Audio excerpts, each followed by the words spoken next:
ನಮ್ಮದು washing machine ಕೆಟ್ಟೋಗ್ಬಿಟ್ಟಿತ್ತು ಅಂತೇಳಿ ಹಿಂದೆ ಹಾಕಿದ್ದೆ. ಇನ್ನು ಕಂಪ್ನಿಯವ್ರಿಗೆ ಫೋನ್ ಮಾಡಿದ್ರೆ ಇವತ್ತು ಬರ್ತೀವಿ ರಿಪೇರಿ ಮಾಡೋಕ್ಕೆ ಅಂತ ಹೇಳಿದ್ರಿ. ಇನ್ನು ಅವ್ರು ಬಂದಾಗ ಒಬ್ಬಳೇ ಇರೋಕ್ಕೆ ನಂಗೆ ಕಂಫರ್ಟೇಬಲ್ ಇರಲ್ಲ ಅಂತೇಳಿ ನಾಜಿಯಾಗೆ ಕಾಲ್ ಮಾಡಿದ್ದೆ. ನಾಜಿಯಾ ಕೆಲಸ ಎಲ್ಲ ಮುಗಿಸ್ಕೊಂಡು ಬೇಗನೆ ಬಂದಳು. ಬಟ್ ಅವ್ರು ಇನ್ನೊಂದು ಕಡೆ ಇತ್ತು ಅಂತ ಹೇಳ್ಬಿಟ್ಟು ಅವ್ರು ಬರೋಕ್ಕೆ ಮಧ್ಯಾಹ್ನ ಆಗೋಯ್ತು.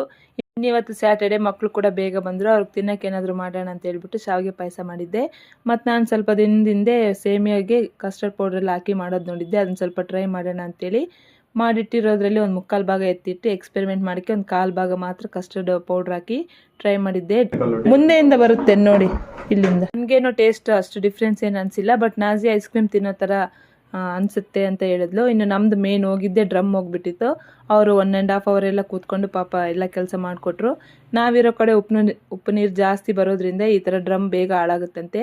ಅವಾಗವಾಗ ಡ್ರಮ್ ಕ್ಲೀನ್ ಮಾಡ್ಕೊತಾನೆ ಇರಬೇಕು. ನಾನು ಮಾಡ್ತಾಯಿದ್ದೆ, ಬಟ್ ಯಾವುದಾದ್ರೂ ಒಂದು ಪೌಡ್ರ್ ಹಾಕಿ ಮಾಡಿಬಿಡ್ತಾಯಿದ್ದೆ. ಇವರು ಅವ್ರ ಕಂಪ್ನಿನಲ್ಲೇ ಸಿಗುತ್ತಂತೆ, ಆ ಪೌಡ್ರ್ ಯೂಸ್ ಮಾಡಿ ಈ ಥರ ಆಗಲ್ಲ ಅಂತ ಹೇಳಿದ್ರು.